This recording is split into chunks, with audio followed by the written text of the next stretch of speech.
If you're interested in how to stay focused, today we're going to, hold on a second. Hi. Yeah, sure, I can talk. Wait, what video is this? If you're struggling as bad as I am to stop from getting distracted, then stick around. This video is just for you.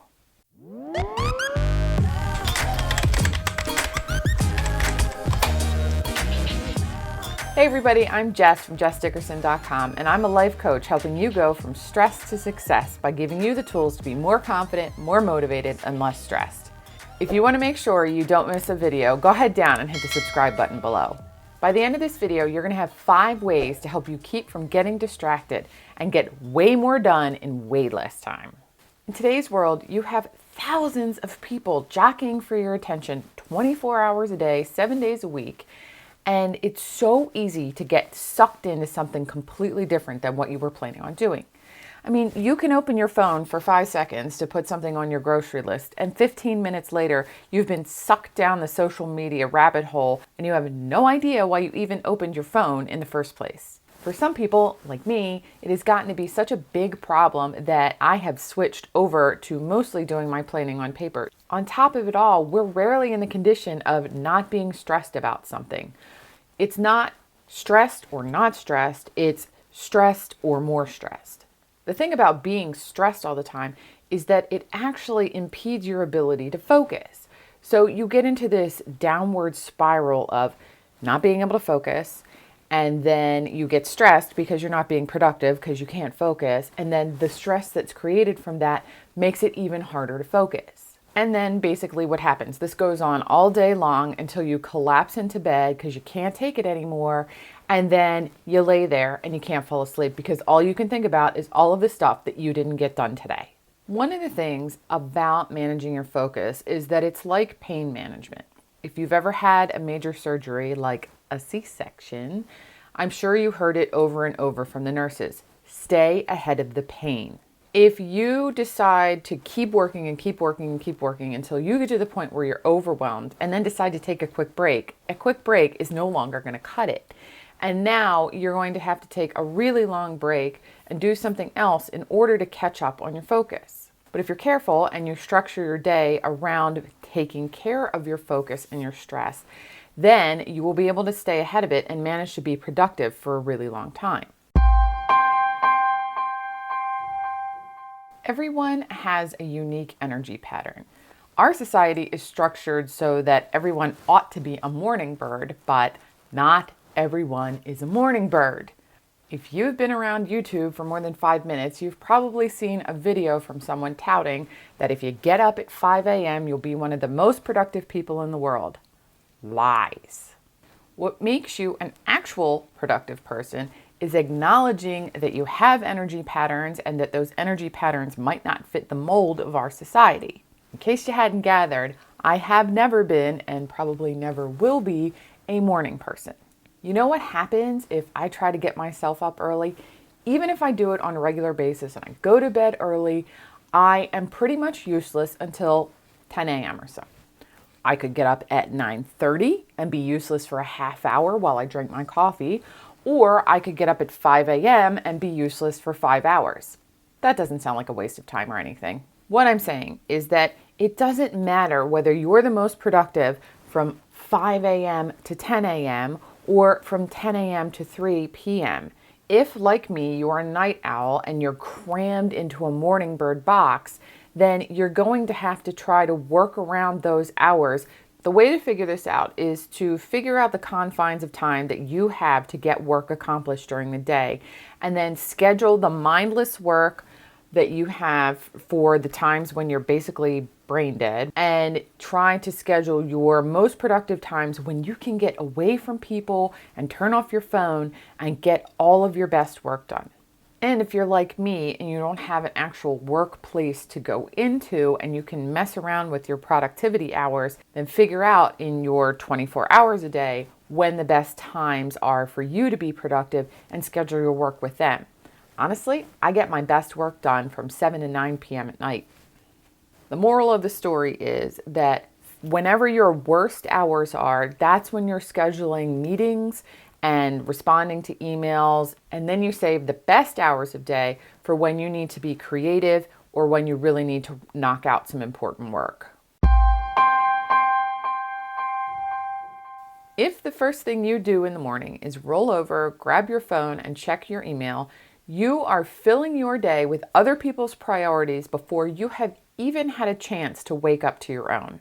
The real problem here is that if you're filling your head with other people's priorities, you're probably not going to focus on your things first. One of the things that people tell me that really messes up their productivity is that they start a list at the beginning of the day, and if it starts with other people's priorities and you do everybody else's work first, it's unlikely that you're ever going to get to the bottom of that list to do your own. If you are going to roll over and grab your phone first thing before you get out of bed, don't go looking for trouble. Roll over and open up your notes app and start a list of things you know you need to get done for the day so that the things that you need to work on are at the top of the list and then everybody else's priorities go underneath. And if you basically should have your phone surgically attached to your hand because you have it with you constantly all day long, I'm going to put a link in the show notes to an article I wrote about how you can detox from your phone.